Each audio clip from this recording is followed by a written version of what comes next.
37 लाख इतनी एप्लीकेशंस आई थी SSC CGL 2024 में अगेंस्ट द वैकेंसी। जो वैकेंसीज थी वो थी ऑलमोस्ट 18,000 ना। और ये नंबर हर साल इंक्रीज हो रहा है। तो आप सोच सकते हैं कि कंपटीशन कितना ज़्यादा है। ऐसे में इस एग्ज़ाम को क्लियर करने के लिए ज़रूरत है एक प्रॉपर प्लानिंग की। तो यही हम आज इस वीडियो में डिस्कस करने वाले हैं कि आखिरी के 90 दिनों में क्या स्ट्रैटेजी होनी चाहिए हमारी ताकि हम इस एग्ज़ाम को क्लियर कर पाए। स्वागत है आप सबका एग्ज़ाम जोन पर। तो आज का जो टॉपिक है हमारा कि लास्ट 90 डेज में आपकी क्या स्ट्रैटेजी होनी चाहिए to cover all the 4 subjects, जिससे आपका सिलेक्शन सुनिश्चित होगा। आइए शुरू करते हैं। क्या करना है उससे पहले जान लेते हैं कि हमें क्या नहीं करना। ये बहुत ज़रूरी होता है कि हमें पता हो कि हमें क्या नहीं चीज़ों को अवॉइड करना है, कौन सी चीज़ें कवर नहीं करनी है। तो सबसे पहली जो चीज़ है वो है अनरियलिस्टिक प्लान। हम प्लानिंग करते टाइम एक प्लान बनाते हैं कि हम आज इतने पेज कवर करेंगे, हम आज ये टॉपिक करेंगे ना, तो उसमें काफ़ी अनरियलिस्टिक प्लान बना देते हैं कि आज मैं मैथ्स का भी एक लेसन कर लूँगा, रेशियो प्रोपोर्शन कर लूँगा या परसेंटेज कर लूँगा, रीजनिंग में भी कर लूँगा ऐसे लॉग्स, और आप कह लीजिए इंग्लिश में भी मैं वो कैब भी कवर कर लूँगा, क्लोज टेस्ट भी कर लूँगा। तो ये काफ़ी अनरियलिस्टिक हो जाता है कि एक दिन में आप इतनी सारी चीज़ें नहीं कवर कर सकते, है ना? तो आपको अपनी कैपेबिलिटीज के अनुसार एक रियलिस्टिक प्लान बनाना है ताकि आप पूरा सिलेबस कवर कर पाए। कि ऐसा ना हो कि आप बातें तो इतनी कर रहे हैं कि मैं ये कर लूंगा, मैं वो कर लूंगा, और एंड में आपका कुछ हो ही नहीं, है ना? Ignoring PYQs. इस एग्जाम में पीवाईक्यूज मेरे ख्याल से सबसे ज्यादा अगर कुछ जरूरी है तो पीवाईक्यूज ही है। अटमोस्ट इंपॉर्टेंस के हैं पीवाईक्यूज, है ना? पीवाईक्यूज अगर आप छोड़ रहे हैं, पीवाईक्यूज अगर आप नहीं कर रहे हैं, तो आई एम सॉरी बट इस एग्जाम को क्लियर करना आपके लिए बहुत मुश्किल हो जाएगा, क्योंकि आपको पता ही नहीं है कि आप मान लीजिए परसेंटेज के क्वेश्चन करे जा रहे हैं, आपको पता ही नहीं है कि कैसे सवाल पूछते हैं। आपको पैटर्न पता हो कि भाई किस टाइप के क्वेश्चंस आ रहे हैं, क्या हो रहा है, कौन सा ट्रेंड चल रहा है क्वेश्चंस का, तभी तो आप अ, अपने आप को प्रिपेयर कर पाएंगे उन क्वेश्चंस के लिए। तो इसलिए पीवाईक्यूज किसी भी हालत में कवर करना जरूरी है। Not doing mock analysis. PYQs के बाद अगर कोई सबसे ज्यादा जरूरी चीज है तो वो मॉक्स है। मॉक्स आपकी प्रैक्टिस कराता है। मॉक्स ही है जिसके द्वारा आप स्पीड और एक्यूरेसी वो गेन कर पाएंगे, है ना? क्योंकि आप मान लीजिए कोई लेसन कवर कर रहे हैं, आपने पीएनएल उठाया या एलजेब्रा उठाया, ठीक है? आप क्वेश्चन कर रहे हैं, आपने 1 घंटे में या 2 घंटे में 50 क्वेश्चन कर लिए, है ना? तो जब प्रैक्टिस कर रहे हैं, शुरू में कर रहे हैं, तो आप आराम आराम से कर रहे हैं, पर एग्जाम में आपके पास एक सेट टाइम होता है ना? कि आपको इतने टाइम में इतने क्वेश्चन करने ही हैं। तो उसके लिए आपकी सबसे ज्यादा जरूरी होती है स्पीड, ठीक है? और उसके अलावा आपकी एक्यूरेसी भी बहुत ज्यादा जरूरी होती है कि आप जल्दी जल्दी में क्वेश्चन कर रहे हैं, फिर पता पड़ा एक कैलकुलेशन मिस्टेक हो गई, पूरा क्वेश्चन वहीं गलत, है ना? तो वो चीजें अवॉइड करने के लिए एक्यूरेसी बहुत ज्यादा जरूरी है। और वो ये दो चीजें तभी आ सकती हैं जब आप ज्यादा से ज्यादा मॉक देंगे, क्योंकि उससे आपकी प्रैक्टिस होगी और आपकी स्पीड एक्यूरेसी बढ़ेगी। प्लस उसका जो एनालिसिस होता है, जब आपने पेपर दे लिया, आपको पता ही नहीं है, आपने देख लिया कि भाई मेरे 200 में से 100 नंबर आए, है ना? मैंने पेपर अटेम्प्ट करा 140 का, मेरे 100 ही आए हैं, तो वो 40 कहाँ गए? और बाकी के अगर 60 में अटेम्प्ट नहीं कर पाया तो वो मैं क्यों नहीं कर पाया? ये होता है एनालिसिस। मॉक देने से ज्यादा जरूरी होता है मॉक का एनालिसिस। तो जब भी आज से ही आप एक हैबिट बना लीजिए कि डेली आपको एक मॉक तो लगाना ही है। और उसके बाद बैठ के उसका आराम से अच्छे से एनालिसिस करिए। जो क्वेश्चंस हैं उनको वापस एक बार अटेम्प्ट कीजिए, है ना। अब आप में से कई लोग कहेंगे कि भाई मेरा सिलेबस ही खत्म नहीं हुआ तो मैं मॉक कैसे दूं। कोई फर्क नहीं पड़ता। आधा हुआ है, थ्री फोर्थ हुआ है, आधा हुआ है, जितना भी हुआ है, अब एक बार पेपर तो दे के देखो। क्या पता आपने जो टॉपिक कवर करे उसी में आपको दिक्कत आ रही हो, प्रॉब्लम आ रही हो, है ना। वो कैसे पता पड़ेगा? वो पता पड़ेगा मॉक्स के द्वारा। इसलिए मॉक्स आज से ही देना शुरू करिए और कोशिश कीजिए एक मॉक तो दे ही दे। अगर पॉसिबल हो तो दिन में 2 मॉक भी दे दें, है ना। दूसरी जो सबसे बड़ी गलती है, not doing enough revision. Revision बहुत ज्यादा जरूरी हो जाता है क्योंकि इसी से आप इंश्योर कर पाते हैं कि आपको चीजें याद रहे। फॉर एग्जाम्पल आपने जीके में एक टॉपिक पढ़ लिया, इंडस वैली सिविलाइजेशन, है ना। तो उसमें काफी ईयर्स हैं, जैसे कि हड़प्पा साइट कब डिस्कवर हुई थी, किसने डिस्कवर करी थी, है ना। और जो भी साइट्स थी वो कब डिस्कवर की गई, किसने करी, सबसे पहले हड़प्पा का जो एक्सट्रैक्शन था वो किसने शुरू करा। तो ठीक है, मान लीजिए फिर उसके बाद आप मुगल एम्पायर का पढ़ रहे हैं तो पहला राजा कौन था, कौन से राजा ने कब से कब तक रूल करा, अंग्रेज किसके कोर्ट में आए थे। तो डेटा बहुत ज्यादा है। अब अगर आप एक बार पढ़ लेंगे ना तो वो याद नहीं होने वाला, है ना। आप आज पढ़ रहे हैं, आपको हो सकता है आज याद रहे, कल याद रहे, 10 दिन बाद आप भूल जाएंगे। अब वो याद कैसे रहेगा? रिवीजन से। रिवीजन ही है जिसके द्वारा आप वो चीजें रिटेन कर पाएंगे और लंबे समय से तक रिटेन कर पाएंगे। तो रिवीजन को बिल्कुल इग्नोर मत कीजिएगा। अब अगला सवाल कि जरूरी क्या है। एक स्ट्रैटेजी होनी चाहिए हमारे पास। स्ट्रैटेजी बनाना बहुत ज्यादा जरूरी है क्योंकि टाइम देखिए ज्यादा नहीं है ना। इतना टाइम नहीं है हमारे पास कि आ, आप बिल्कुल आराम से बिना किसी प्लानिंग के इस एग्जाम की तैयारी करें। अब इसमें सबसे पहली जो चीज है वो है अंडरस्टैंड द पैटर्न। पैटर्न समझिए कि अगर मैथ्स में क्वेश्चन आ रहे हैं तो वो कौन से टॉपिक से आ रहे हैं। इंग्लिश में कोई क्वेश्चन आ रहे हैं, अगर वोकैब आ रही है, ग्रामर आ रही है या कॉम्प्रिहेंशन आ रही है, तो कौन सा ज्यादा जरूरी है? वोकैब करना ज्यादा जरूरी है कि कॉम्प्रिहेंशन पे ज्यादा फोकस करना है आपको? रीजनिंग में जो टॉपिक्स हैं उनमें से कौन सा ज्यादा जरूरी है, किसको आप इग्नोर कर सकते हैं, है ना। तो सबसे पहले तो पैटर्न समझिए कि ये एग्जाम आपसे चाहता क्या है ना। उसके बाद आ जाता है यूज स्टैंडर्ड मटेरियल। अब आपने पैटर्न समझ लिया, आपको पता पड़ गया कि हाँ भाई एग्जाम है क्या। अब मैथ्स की आप 10 किताबें उठा के ले आएंगे, करिए आपने एक भी नहीं है ना। वैसे ही आप किताबें इकट्ठी करते जा रहे हैं, प्रैक्टिस आप एक भी नहीं कर पा रहे हो ढंग से। वो सब न करके एक प्रॉपर स्टैंडर्ड बुक लीजिए, है ना, हर सब्जेक्ट की। ठीक है, उस एक बुक को मल्टीपल टाइम्स रिवाइज कीजिए, जितना हो सके उतना ज्यादा रिवाइज कीजिए। मैं अपने एक्सपीरियंस से बताऊं तो मैंने जब तैयारी करी थी ना तो मैथ्स की बुक, मैथ्स मेरे को याद है मैंने पूरी बुक ऑलमोस्ट 8 से 10 बार कवर करती, है ना। इतनी मेरी अच्छी प्रैक्टिस हो गई थी जिसके कारण कई एग्जाम्स थे जिनमें मेरे फुल में से फुल भी आए थे मैथ्स में।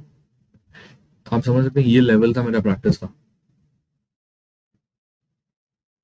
Time management.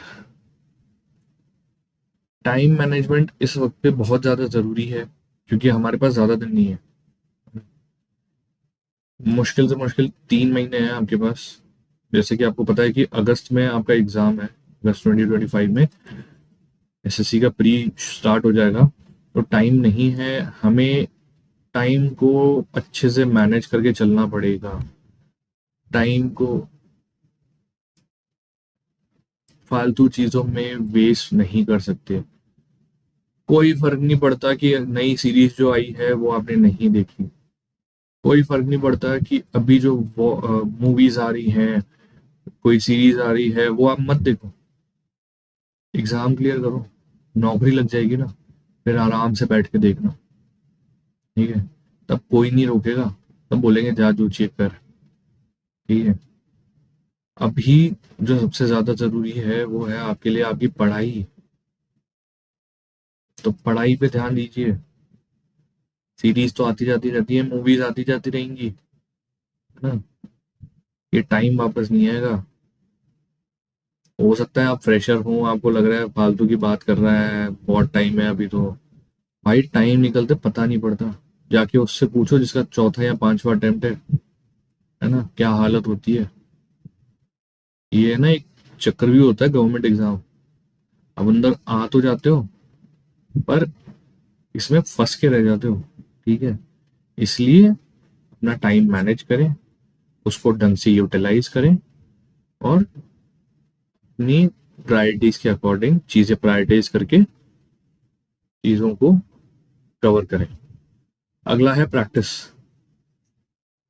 मैं आपको पहले ही बता चुका हूं, जैसे पिछली स्लाइड में भी, कि प्रैक्टिस सबसे ज्यादा जरूरी है। प्रैक्टिस को इग्नोर नहीं किया जा सकता। इसलिए प्रैक्टिस जितनी ज्यादा हो सके, जितने ज्यादा क्वेश्चंस की आप प्रैक्टिस कर सकें, उतने ज्यादा कीजिए। अब आ जाते हैं सब्जेक्ट वाइज आपकी क्या स्ट्रैटेजी रहनी चाहिए। सबसे पहले शुरुआत करते हैं इंग्लिश से। तो इंग्लिश जो है एसएससी की, वो बेसिकली तीन पार्ट्स में डिवाइडेड है ना।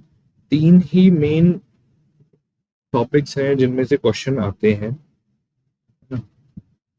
जो सबसे पहला है वो है ग्रामर, उसके बाद वोकैब, और फिर कॉम्प्रिहेंशन। अगर बात की जाए कि एग्जाम में सबसे ज्यादा वेटेज किस चीज को होती है, तो वो होती है वोकैब को। तो टॉप प्रायोरिटी तो आपकी वोकैब है ना। उसके बाद ग्रामर सेकंड नंबर पे आना चाहिए, उसके सबसे ज्यादा क्वेश्चन आपको मिलेंगे, और लास्ट में आता है कॉम्प्रिहेंशन। कॉम्प्रिहेंशन में आपके जो क्लोज टेस्ट होते हैं, पैसेजेस होते हैं, ठीक है, वो क्वेश्चन आते हैं ना कि अरेंज करें एक करेक्ट सीक्वेंस में, पी क्यू आर एस वाले जो क्वेश्चन होते हैं वो होते हैं, ये सारे कॉम्प्रिहेंशन में आ जाते हैं। वो कैब में आपसे पूछेंगे सिनोनिम एंटोनिम्स, ठीक है, आपसे वन वर्ड सब्स्टिट्यूशन पूछेंगे, ईडियम एंड फ्रेजेस पूछेंगे। ठीक है, तो ये सारा आपका वोकैब में आ जाएगा। ग्रामर में आपके फिलर्स, ठीक है, correct sentence, fill in the blanks, तो ये सब आपका ग्रामर में आ जाएगा। तो आपको सबसे ज्यादा तो फोकस जो अगर करना है, तो वो वोकैब और ग्रामर पे करना है। कॉम्प्रिहेंशन एक ऐसी चीज है जिसकी आप, अगर आपकी रीडिंग अच्छी है ना, आप कॉम्प्रिहेंशन आराम से निकाल लो। अगर आप में रीडिंग हैबिट है, आप शौक के लिए या कह लीजिए मजबूरी में ही किताबें पढ़ते हैं या अखबार पढ़ते हैं, तो आप कॉम्प्रिहेंशन आराम से कर लोगे, इतना डिफिकल्ट आता नहीं है। ठीक है, मेन जो आपको मेहनत करनी पड़ेगी सबसे ज्यादा, वो इन दो पे करनी पड़ेगी। अगर इन दो को अच्छे से कर लिया ना, तो 70 to 80% मार्क्स तो आपके वहीं आ गए। अब वो कोई दिक्कत नहीं आने वाली फिर। अब बात आ जाती है इनको करें कैसे। तो देखिए, ग्रामर के लिए तो मैं कहूँगा एक कोई स्टैंडर्ड बुक उठा लीजिए। For example Neetu Singh ma'am की एक बुक आती है इंग्लिश की, उसका वॉल्यूम 1 जो है वो आप कवर कर सकते हैं। मेरे अकॉर्डिंग तो वो मोर देन इनफ है। ठीक है, ग्रामर के लिए इससे ज्यादा आपको करने की कुछ जरूरत नहीं है। अब आप कहें कि अगर मेरे को बुक नहीं खरीदनी है, मेरे को फ्री में कुछ चाहिए, तो यूट्यूब पे भी क्लासेस हैं। ठीक है, रानी मैम पढ़ाती है, नीतू मैम ने भी क्लासेस ली हैं, आप वो भी देख सकते हैं। वो आपके लिए बहुत ज़्यादा हेल्पफुल होंगे इसको कवर करने में। अब बात आती है वोकैब की। तो वोकैब के लिए तो मैं कहूँगा ब्लैक बुक जो है, ब्लैक बुक आती है एक बुक, उसको आप कवर कर लीजिए। उससे ज़्यादा आपको ज़रूरत बिल्कुल नहीं पड़ने वाली।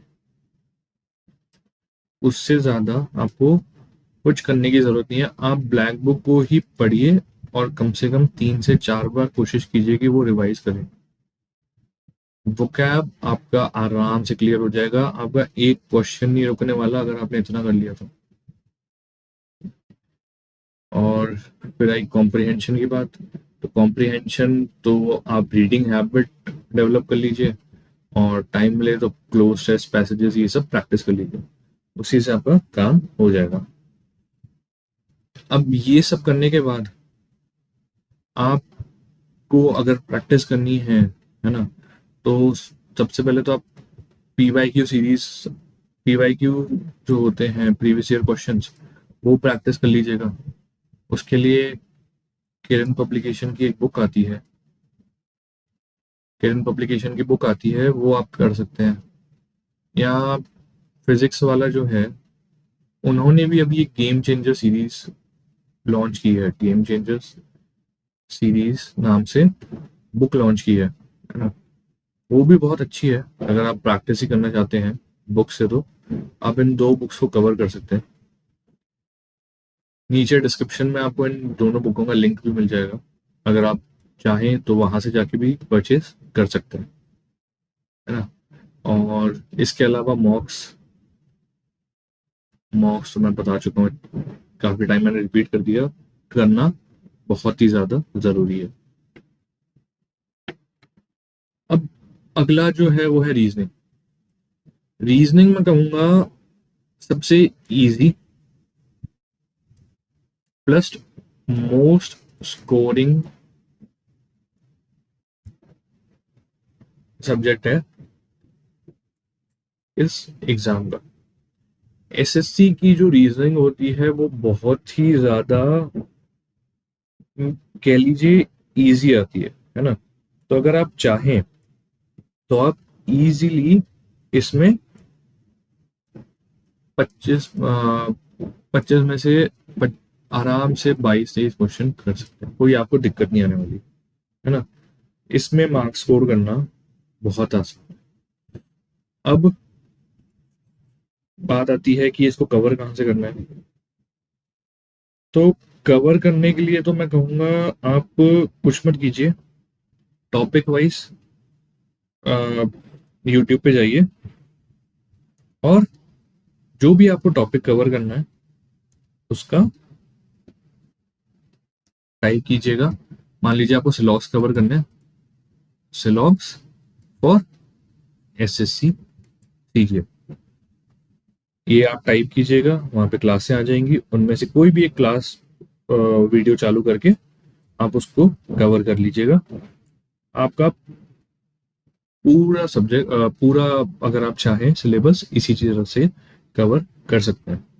इसमें एक चीज ध्यान रखिएगा, आप प्रायोरिटाइज कर लीजिएगा कि कौन से जो टॉपिक्स हैं वो आपको कवर करने हैं, है ना। जो इम्पोर्टेंट टॉपिक्स हो, मतलब कहूँगा उन्हीं पे ध्यान दीजिएगा। इम्पोर्टेंट टॉपिक्स हो गए एज इन वेन डायग्राम, है ना। नॉन वर्बल रीजनिंग जो होती है, वो डाइस वाले जो क्वेश्चन आते हैं वो, सीरीज, ठीक है, ब्लड रिलेशन, इन सारे टॉपिक्स पे, कोडिंग डिकोडिंग हो गई, है ना, कोडिंग डिकोडिंग हो गई, पजल्स हो गए, तो इनको कवर कर लीजिए। आपकी रीजनिंग, ये टॉपिक आराम से कवर हो जाएगा। अब बात आती है प्रैक्टिस कहाँ से करें। तो प्रैक्टिस के लिए वही मॉक्स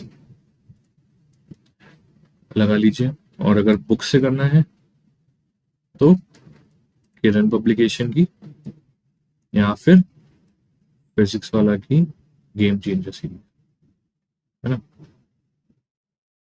इसके अलावा आप चाहें तो पिनाकल की भी एक बुक आती है, पीवाईक्यू सीरीज की, है ना। उसको भी आप कंसिडर कर सकते हैं।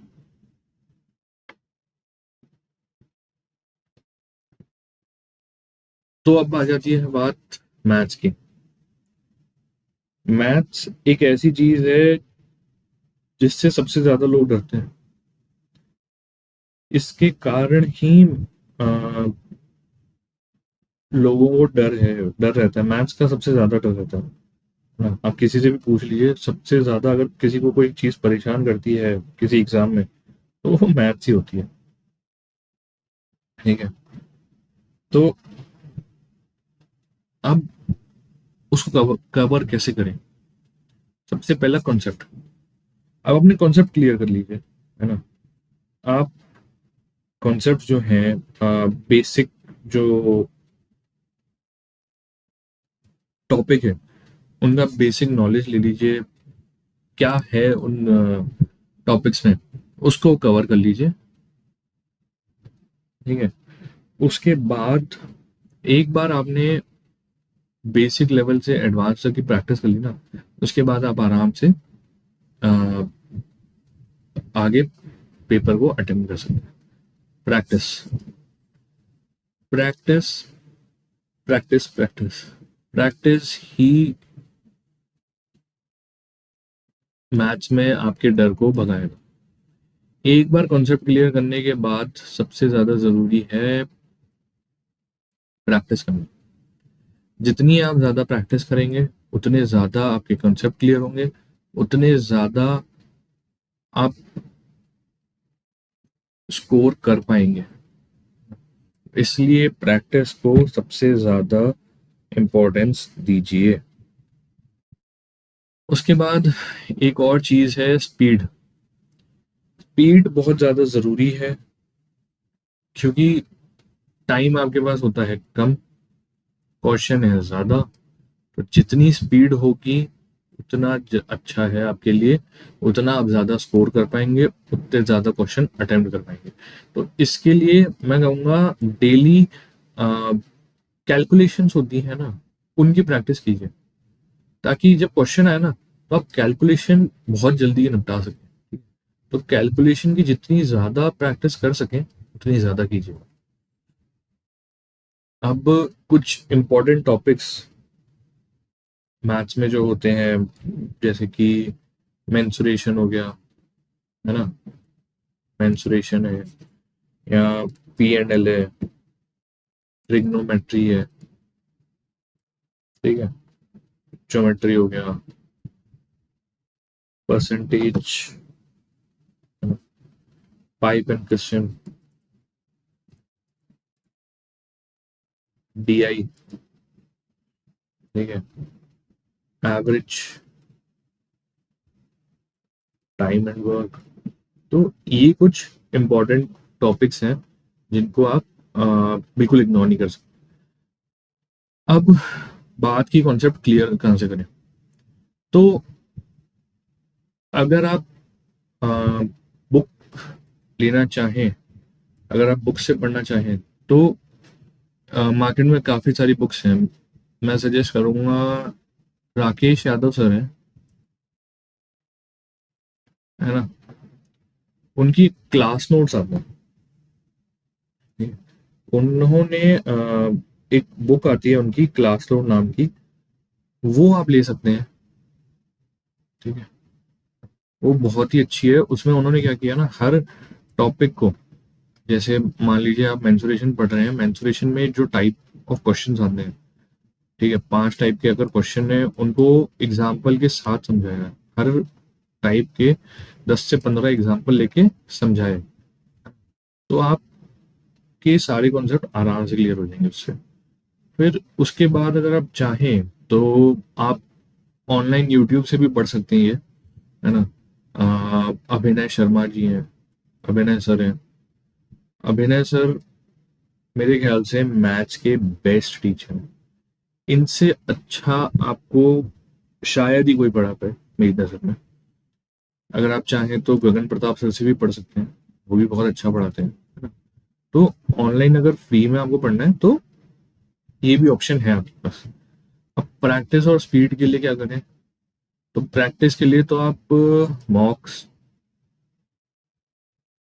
पीवाईक्यू, पीवाईक्यू के लिए भाई आप किरण पब्लिकेशन, या फिजिक्स वाला की गेम चेंजर, या पिनाकल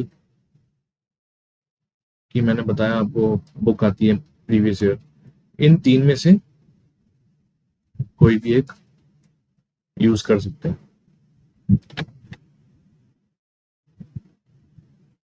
अब आ जाते हैं जनरल अवेयरनेस में। जनरल अवेयरनेस मेरे ख्याल से मेक और ब्रेक वाला सब्जेक्ट है। यही है जो आपको फाइनल कट ऑफ के आर या पार लगाएगा, क्योंकि आपने अगर इसको इग्नोर कर दिया ना तो फिर आपका सिलेक्शन एक तरह से गया। ठीक है, तो इसमें जो है बेसिकली जो ये पूरा सेक्शन है वो तीन पार्ट्स में डिवाइडेड है। एक है करंट अफेयर्स, एक है स्टैटिक जीके, और एक है जनरल स्टडीज। करंट अफेयर्स का वेटेज वेरी करता रहता है, कभी तो ज्यादा क्वेश्चन आ जाते हैं करंट अफेयर्स के, कभी कम आते हैं, तो ना तो इस पे ज्यादा टाइम दे सकते हैं, ठीक है, डिवोट कर सकते हैं, ना ही इसको बिल्कुल ही इग्नोर कर सकते हैं। तो अब इस ऐसे में क्या किया जाए? तो ऐसे में मैं कहूँगा सबसे बढ़िया है मंथली कंपाइलेशंस। ठीक है, आप किसी भी अच्छे चैनल से या किसी भी साइट से मंथली कंपाइलेशंस उतार लीजिए इसके, और उसको प्रैक्टिस कीजिए। ठीक है, उसको याद कीजिए। अब मंथली कंपाइलेशन जैसे आप अड्डा 247 है ना, उसका एक हिंदू हिंदू रिव्यू करके आता है। ठीक है, हर मंथ आता है, वो 1 या 2 तारीख को रिलीज कर देते हैं। आप वो कर सकते हैं, वो कर लीजिए, वो मोर देन इनफ होगा। ठीक है, अब बात आ जाती है कितने टाइम का करें। तो अब मैं अगर बोलूं आपको कि भाई 2 महीने का करो, 3 महीने का करो, और आपका सवाल आ जाए 6 महीने पहले, तो आप फिर मेरे को बोलोगे कि आपने तो बोला था 2-3 महीने से काम हो जाएगा, क्वेश्चन तो 6-6 महीने पुराने आ रहे हैं। तो भाई वो जो 6 महीने, 7 महीने, 8 महीने पुराने क्वेश्चन होते हैं ना, वो होते हैं 1 या 2। ठीक है, आप इतना कवर नहीं कर सकते। और अगर ये क्वेश्चन आपके लिए जरूरी है, मुश्किल है ना, तो आप मान के चलिए कि ये दूसरों के लिए भी मुश्किल होगा, दूसरों को भी नहीं आ रहा होगा ये। ठीक है, तो बजाय इसके कि आप एक क्वेश्चन देख लियो और ये इतना पुराना आएगा, आप बैठ जाओ पूरा कवर करने साल भर का, उसकी बजाय आप 4 से 5 महीने का कंपाइलेशन उठा लो अड्डा का, उसको कवर करो, वो मोर देन इनफ होगा।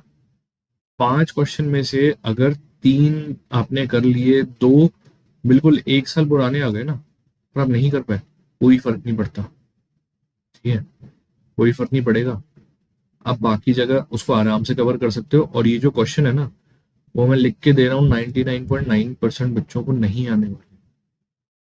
ठीक है, तो वजह इसके कि हम साल साल भर की करंट अफेयर्स कवर करें, 4-5 महीने के करिए, और मॉक्स लगाइए, जो भी बाकी इंपॉर्टेंट चीजें होंगी वो मॉक से आराम से कवर हो जाएंगी। अब आ जाती है बात स्टैटिक जीके की। तो स्टैटिक जीके में कुछ मेरे अकॉर्डिंग 10 से 15 टॉपिक्स हैं जो बहुत ज़्यादा ज़रूरी हैं। आगे मैंने उनकी टेबल भी बनाई हुई है, मैं वो भी आपके साथ डिस्कस कर लूंगा अभी। उन 10 से 15 टॉपिक्स पे आप जितना पढ़ सकें, जितना उनको रिवाइज कर सकें, उतना पढ़िए, है ना, उनको रिवाइज कीजिए, और उनके बार बार एमसीक्यूज लगाइए। यही एक तरीका है कि आप स्टैटिक जीके को अच्छा कर सकें। और जीएस जो होता है, हमारा हिस्ट्री, पॉलिटी, इकोनॉमिक्स, ये सारी जो चीजें हैं उसमें तो वही है, आप कोई भी एक बुक उठा लीजिए, मान लीजिए आपने लूसेंट ले ली, है ना, और उसको बार बार रिवाइज कीजिए। यही एक तरीका है जिससे आप आ, इसको कवर कर सकते हैं। मेन फोकस रखिएगा कि जो इंपॉर्टेंट टॉपिक है, जिनसे बार बार क्वेश्चन रिपीट हो रहे हैं, उनको ज्यादा कवर करें, है ना, बजाय इसके कि हर चीज ही पढ़ लें, ठीक है। तो जो जो क्वेश्चन होते हैं जिनसे सबसे ज्यादा क्वेश्चन पूछे जाते हैं ना, जो सबसे ज्यादा बार रिपीट होते हैं, सॉरी, उन पे ज्यादा फोकस कीजिएगा। अब बात आ जाती है बुक्स की। तो बुक्स जैसे मैंने बताया, लूसेंट है बेस्ट बुक। हाँ, थोड़ी बोरिंग है, ठीक है। प्लेन बुक है, सिर्फ टेक्स्ट है, कोई कुछ भी नहीं है उसमें, बोरिंग है, मानता हूँ। पर एग्जाम क्लियर करना है तो लूसेंट तो देखनी पड़ेगी। प्रीवियस ईयर वही किरण, फिजिक्स वाला, या फिर पिनाकल, इन तीन में से कोई एक बुक उठा सकते हैं आप, उससे आप प्रीवियस ईयर क्वेश्चंस प्रैक्टिस कर सकते हैं। अब बात आ जाती है कि जीए में हमारे इंपॉर्टेंट टॉपिक्स कौन से हैं। तो अगर स्टैटिक जीके की बात की जाए, तो उसके जो सबसे ज्यादा जरूरी टॉपिक्स है ना, वो है बुक्स एंड ऑथर्स। आपसे पूछ लेंगे कि भाई ये बुक किसने लिखी थी, इस इंसान ने की सबसे फेमस बुक कौन सी है इनमें से, ठीक है। Dance and festival, sports, census, art and culture, UNESCO sites, international organization जैसे कि आईएमएफ, वर्ल्ड बैंक, ठीक है, यूनेस्को। अगर आईएमएफ ने किसी को लोन दिया है ना, वर्ल्ड बैंक ने इंडिया में किसी स्टेट को लोन दिया है, या कोई साइट है वो यूनेस्को की हेरिटेज साइट में आई है, तो वो सब। डिफेंस रिलेटेड क्वेश्चंस, ये अभी हाल ही में इंडिया ने एक एयरक्राफ्ट कैरियर यूज किया था, उसका नाम क्या है ना, उसको कौन सी कंट्री से परचेज किया गया था, वो सब हो गया। Musical instrument first in India. मेरे ख्याल से स्टैटिक में सबसे ज्यादा जरूरी अगर टॉपिक्स की बात की जाए तो फर्स्ट इन इंडिया सबसे आगे होगा, ठीक है। उसके बाद temple, national park, mountain and passes. तो ये कुछ सबसे ज्यादा जरूरी टॉपिक्स हैं जो कि स्टैटिक जीके में आपको कवर करनी है, आप इनको इग्नोर नहीं कर सकते।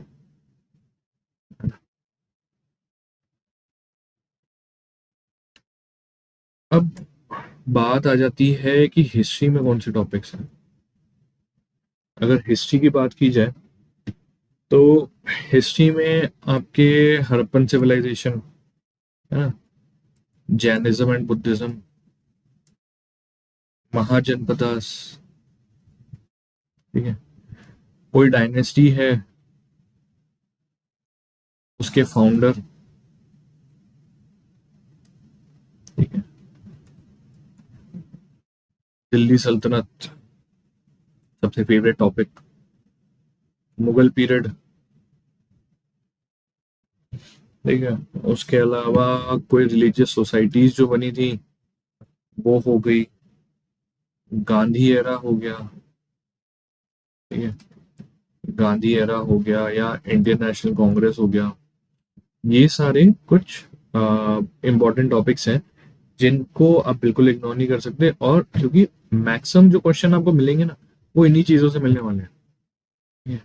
आप प्रीवियस ईयर क्वेश्चंस उठाइए या पास्ट ईयर पेपर्स उठाइएगा, अगर आप खुद से एनालाइज करेंगे ना, तो आपको पता पड़ेगा कि जो मैक्सिमम क्वेश्चंस है ना, वो पहले तो आते हैं मॉडर्न हिस्ट्री से, फिर आते हैं मिडिवल, फिर एशियंट। एशियंट का सबसे कम वेटेज रहता है।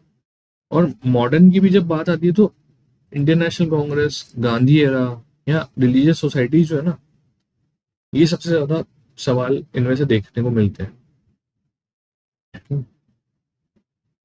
तो एक ये चीज हो गई। अब अगर बात करें पॉलिटी, तो पॉलिटी में constituent assembly, fundamental rights, fundamental duties, writs जो होती हैं, रिट्स हो गई, उसके टाइप्स हो गए, ठीक है, आर्टिकल्स, ये आर्टिकल 15 किससे रिलेटेड है, 18 किससे रिलेटेड है, उनके अमेंडमेंट्स हो गए, ठीक है। पार्लियामेंट की लोअर हाउस में सिलेक्ट करने का क्या प्रोसीजर है, अपर हाउस में सिलेक्ट करने का क्या प्रोसीजर है। प्रेसिडेंट, प्रेसिडेंट कौन से आर्टिकल में मेंशन किया हुआ है, अगर प्रेसिडेंट को रिमूव करना है तो क्या करना पड़ेगा, वो सब चीजें हो गई। नीति आयोग हो गया। ठीक है। इंपॉर्टेंट कमिटीज जो बनी है आज तक, ठीक है, उनके ऊपर सवाल हो गए। तो ये आपको पॉलिटी में कवर करने हैं। अब बात इकोनॉमिक्स की। तो इकोनॉमिक्स में आप देख लीजिए, 5 ईयर प्लान हो गए, नेशनल इनकम हो गई, मॉनेटरी पॉलिसी हो गई, आरबीआई से रिलेटेड न्यूज या बैंकिंग से रिलेटेड न्यूज हो गई। ठीक है। उसके अलावा नाबार्ड, सेबी, इनसे रिलेटेड कोई बड़ी न्यूज हो वो हो गई। तो ये सब चीजें आपकी इकोनॉमिक्स में जरूरी है। एक और चीज की, करंट अफेयर्स अगर करने हैं, है ना, तो मेन फोकस किस चीज पे रखें।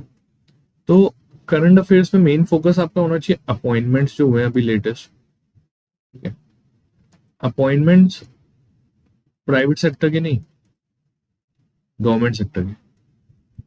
गवर्नमेंट सेक्टर में जो अपॉइंटमेंट्स होते हैं उन पे सबसे ज्यादा फोकस रहता है, उनको सबसे ज्यादा आप अ, ध्यान रखिएगा। जैसे मान लीजिए गवर्नर सिलेक्ट होते हैं आरबीआई के, ठीक है, तो वो कौन है, कौन से नंबर के गवर्नर हैं, ऐसी चीजें बहुत ज्यादा इंपॉर्टेंट हो जाती हैं। फिर हो गया government schemes. Last 5 to 6 months में सरकार ने जो जो गवर्नमेंट स्कीम्स लॉन्च की हैं, आपको उनके बारे में पता होना चाहिए। अब क्या पता होना चाहिए, तो उनके बारे में आपको पता होना चाहिए कि इसके टारगेट बेनिफिशियरी कौन है। ठीक है। एलिजिबिलिटी क्या है, बेनिफिट्स क्या मिल रहे हैं, लॉन्च हुई तो लॉन्च करी किसने। ठीक है। और हु लॉन्च द स्कीम, और where was the scheme launched, scheme कहाँ लॉन्च हुई थी, वो सब हो गया। ठीक है। मिनिस्ट्री जिसके अंडर में ये स्कीम आनी है, ये हो गए। और लेटेस्ट अवार्ड्स होते हैं, लेटेस्ट अवार्ड एज इन किसी को ऑस्कर मिला है, किसी को ग्रैमी मिला है, ठीक है, नोबेल प्राइज हो गए। तो वो सब आपको पता होना चाहिए। तो ये सारी चीजें हैं जो मेन करंट अफेयर्स में फोकस पे रहनी चाहिए। अब बात आ जाती है कि मॉक्स, मॉक्स देने तो है पर दें कहाँ से। तो मॉक्स के लिए मैं कहूँगा टेक्स्ट बुक का आप सब्सक्रिप्शन ले लीजिए, है ना। काफ़ी अफोर्डेबल भी होता है, प्राइस इतनी ज़्यादा होती नहीं है, और काफ़ी सारे क्वेश्चंस होते हैं, तो आपकी प्रैक्टिस भी बहुत अच्छी हो जाएगी। आप सेक्शन वाइज चाहें या फुल लेंथ मॉक टेस्ट होते हैं, वो दोनों ही ऑप्शन इस पे अबंडेंस में दिए हुए मॉक में, अबंडेंस में। ठीक है। अब वो कोई कमी नहीं आने वाली। तो इसी के साथ आज की क्लास, आज का ये सेशन यहीं खत्म होता है। उम्मीद करता हूँ आपको पसंद आया होगा, है ना, आपको कुछ सीखने को मिला होगा, आपको एक क्लैरिटी आई होगी कि आपको क्या करना है, कैसे इस एग्जाम को अप्रोच करना है। तो इसी के साथ बाय बाय, मिलते हैं अगली क्लास में।